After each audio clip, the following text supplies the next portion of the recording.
nous suivez à Kinshasa, la capitale. Mesdames et messieurs, bienvenue à cette grande édition du journal. Tout d'abord, cette nouvelle conduite par Monseigneur Marcel Outemi, président de la SENCO, la délégation épiscopale constituée des 18 évêques membres du comité permanent de la SENCO a été reçue par le président de la République, Félix Antoine Tshisekedi Tshilombo, ce vendredi à la Cité de l'Union africaine dans une rencontre qui se veut de clarification pour lever le malentendu et montrer pas de problème entre le pouvoir et l'Église. Nous y reviendrons. Et puis la délégation des principaux animateurs des institutions de la République démocratique du Congo s'est rendue jeudi 25 novembre chez André Bokundoa, président national et représentant légal de l'Église du Christ au Congo, ECC. L'objectif étant de dissiper tout malentendu avec le colportage dans le média social. Suivez. Après avoir été chez le cardinal Fridolin Mbongo, archevêque métropolitain de la ville de Kinshasa, la même délégation des principaux animateurs des institutions du pays, composée du président de l'Assemblée nationale, Kodia, du président du Sénat Modeste Bahatino-Kwebo, du deuxième vice-président de l'Assemblée nationale Vital Bagnewe Sissé, du premier ministre Sama Michel Lokonde et enfin du conseiller spécial du chef de l'État en matière de sécurité François Béat s'est rendu jeudi 25 novembre dans la soirée chez André Bokundoa, président national et représentant légal de l'Église du Christ au Congo ECC. La rencontre a eu lieu en la cathédrale du centenaire protestant. Ainsi, les deux parties ont eu des échanges fructueux afin de dissiper tout malentendu en rapport avec les colportages dans les médias sociaux. 2 heures et demie ont été nécessaires pour passer en revue toutes les questions qui fâchent. L'entretien s'est tenu dans une ambiance de convivialité et de détente. Au sortir des échanges, le président de l'Assemblée nationale, Christophe Mbosso Kodia, est revenu sur l'objectif de l'ère de marche. Nous sommes venus solliciter la collaboration de l'Église du Christ au Congo et nous avons demandé qu'on tourne le page de frustration, de mécontentement né à la suite de l'entérinement de l'équipe de la CENI. Nous avons présenté des explications, je pense. Nous avons fait les pas parce qu'il est dit, le Seigneur nous demande de faire la paix si c'est là.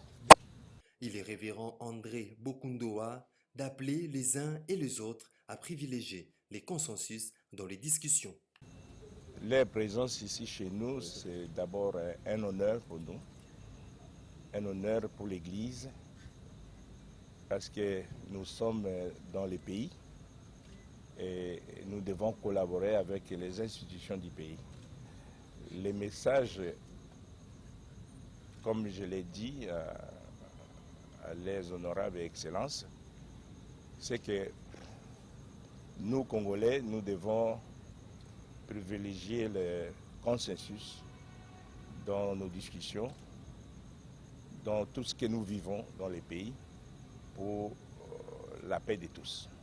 La ministre d'État, ministre du portefeuille, Adèle Kainda, devra s'expliquer devant la représentation nationale sur la signature à Goma le 26 juin 2021 d'un protocole d'accord entre la société congolaise Sokimasa et la société rwandaise Diter LTD au sujet du gisement des coltans, des cassitérites et wolframine du sud Kivu, Nord Kivu et du Maniema. C'est le député national Alfred Maïcha qui lui a adressé une question orale avec débat.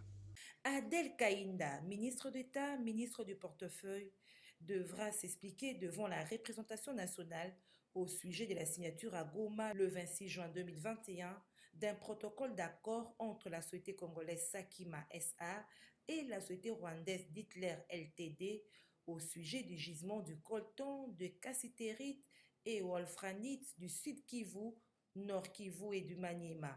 C'est le député national Alfred Maïcha qui lui a adressé une question orale avec débat.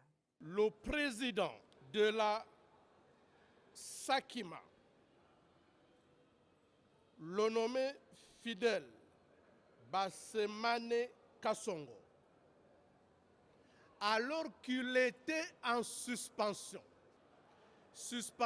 confirmée par le Conseil d'État, la haute juridiction du pays en matière administrative, Madame la ministre d'État concernée l'a autorisé à se déplacer de Goma à Bukavu, négocier avec une société rwandaise au sujet du sous-sol congolais et a signé un protocole d'accord qui énerve toute conscience en ce que, à l'article 1er de ce protocole d'accord, je le détiens, et l'article 3e du même protocole d'accord dispose que la Sakima convient avec la société rwandaise, dont je citais le nom, de créer une autre société nouvelle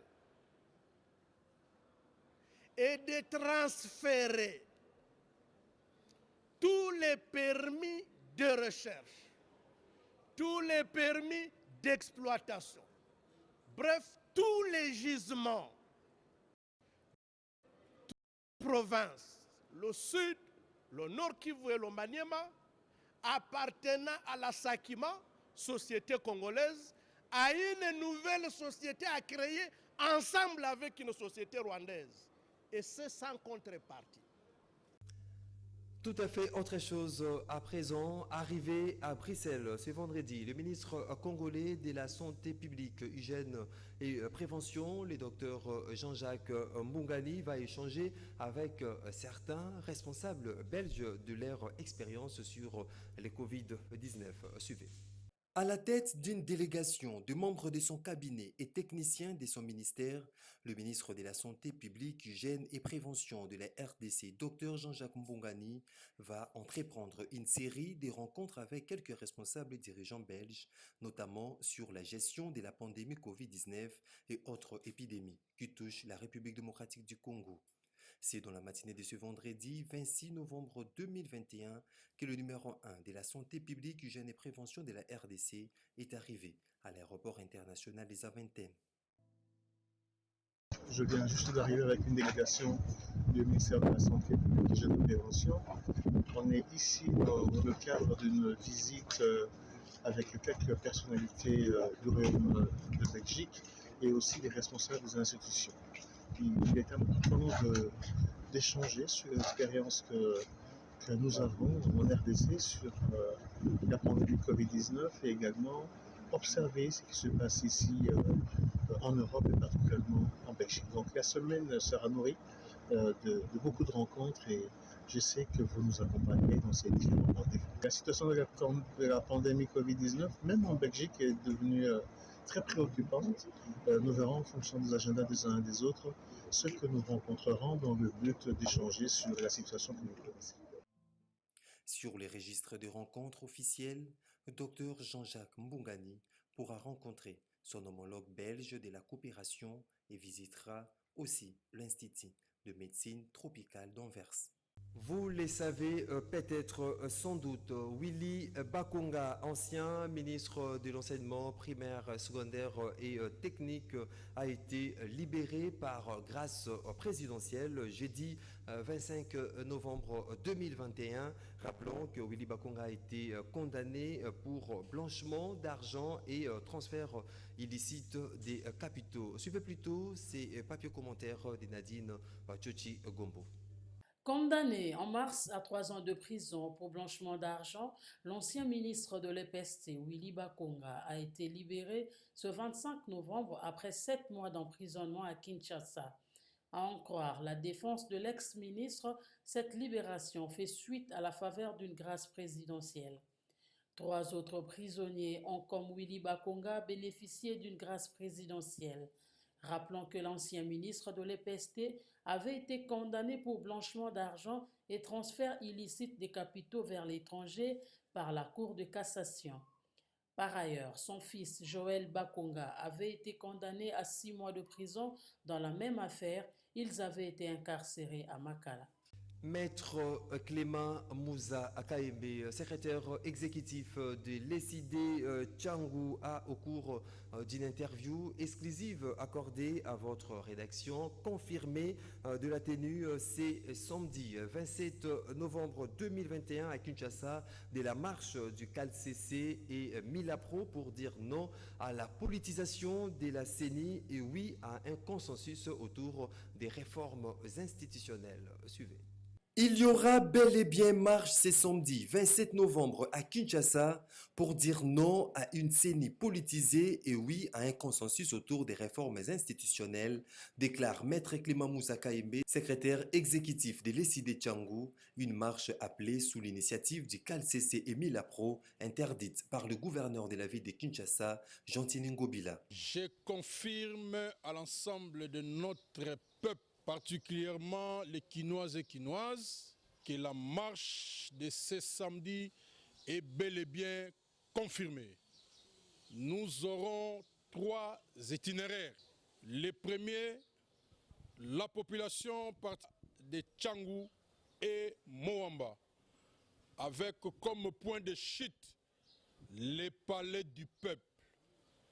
Le deuxième itinéraire partira de Funa, destination palais du peuple. Et le troisième itinéraire, ça sera Lukunga, avec comme point de chute la CENI, située sur le boulevard du 30 juin, non loin de la gare centrale.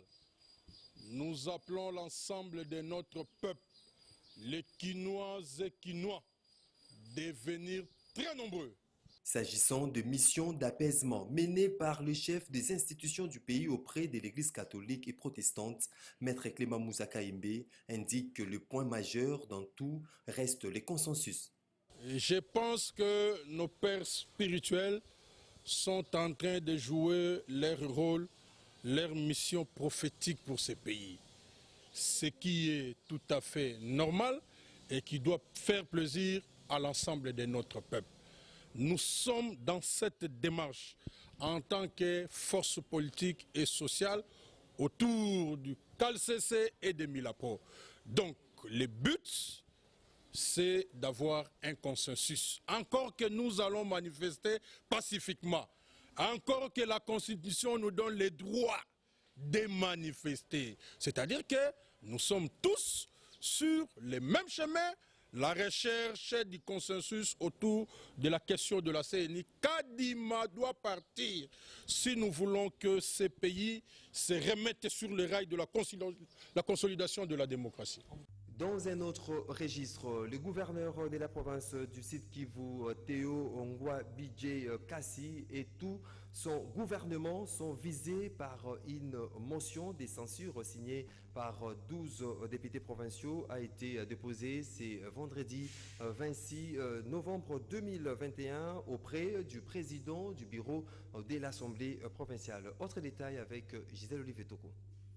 12 députés provinciaux du Sud Kivu, signataires de cette motion de censure déposée ce vendredi 26 novembre 2021 auprès du président du bureau de l'Assemblée provinciale, reprochent au gouverneur Théo Ongwa Bidje et son gouvernement la mauvaise gestion, l'incompétence, l'opacité et l'outrage à l'Assemblée provinciale.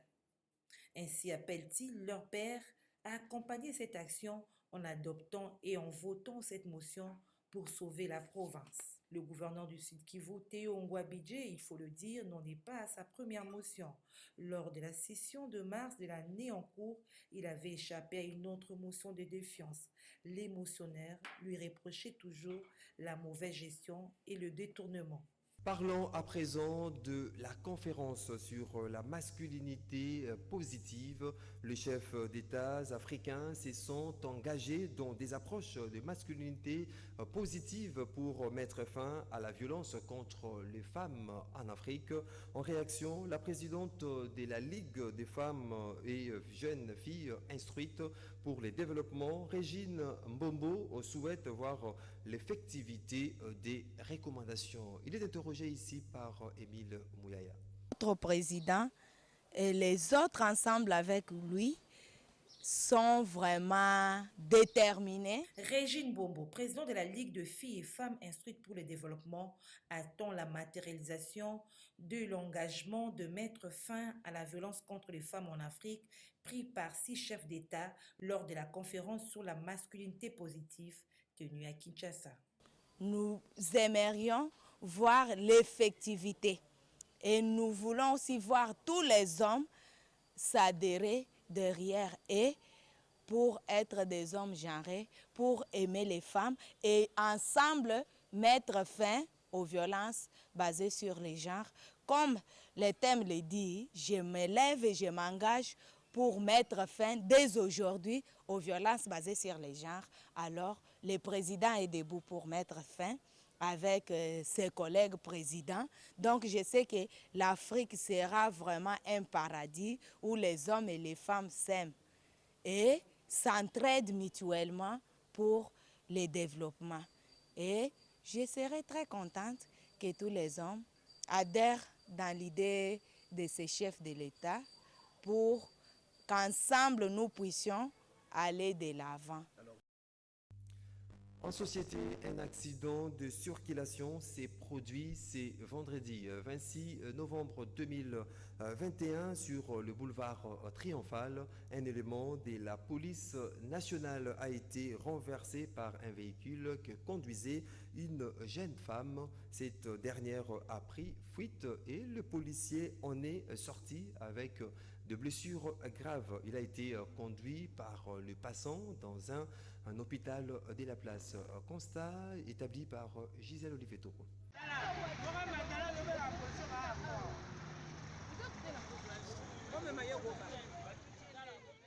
C'est en traversant le boulevard Triomphal à la hauteur du site Tembe, abritant quelques ministères, que ce policier a été percuté par un véhicule qui conduisait une jeune femme.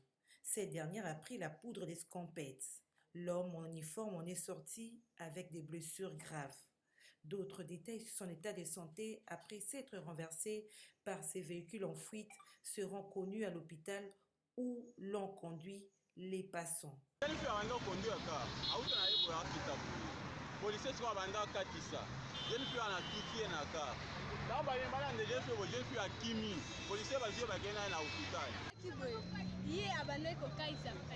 mutuka moko ya shokola ezalaki bando ya mbango siko ntango akomi awa nde mutuka wana ebeti aye abukani ambamo makile batuko nde bamituka badesi eseti moko boelandi mutuka wana. La dame conduisant le véhicule était-elle en plein apprentissage ou n'avait-elle pas la maîtrise du volant? Tant des questions qui restent sans réponse. Une chose est vraie, elle roulait à vive allure. Lisons à présent les journaux parus ce vendredi 26 novembre 2021 à Kinshasa, la capitale. Revue de presse. Conférence des hommes sur la masculinité positive à Kinshasa. Présence significative des 5 chefs d'État. C'est avec ce titre à la une de la référence plus que s'ouvre cette revue de presse. Ainsi renseigne le journal, ces derniers viennent prendre part à ces assises qui visent à adopter une déclaration de l'Union africaine en guise d'engagement des hommes et particulièrement de participants contenant des stratégies devant mener aux actions concrètes pour mettre fin aux violences faites aux femmes et aux filles. Organisées en présentiel et en visioconférence, ces assises de Kinshasa poursuivent la source qui ont eu comme marraine l'ancienne présidente du Libéria, le prix Nobel de la paix Ellen Johnson, avait pour thème « Conférence des hommes sur la masculinité positive ». Pendant ces temps, le quotidien Le Journal s'exclame à sa une Denis Kadima rassuré de l'accompagnement de l'Espagne et du Royaume-Uni depuis qu'il a pris ses fonctions à la tête de la CENI.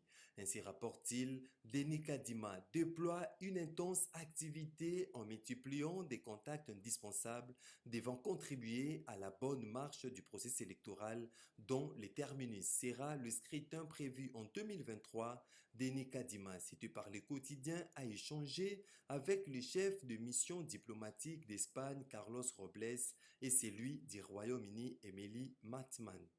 Abordant dans le même sens, Africa News indique qu'avant les états de lieu de la CENI, Kadima et ses équipes en séminaire d'imprégnation. Et le même journal renseigne en vitrine, la crise avec les catholiques et les protestants avait atteint un niveau inquiétant. Les régimes négocient l'apaisement avec l'Église. Voilà tout pour cette revue de presse. Voilà qui met fin, mesdames et messieurs, à cette grande édition du journal. Merci de votre confiance renouvelée et très bonne suite de programmes sur Canal Congo Télévision.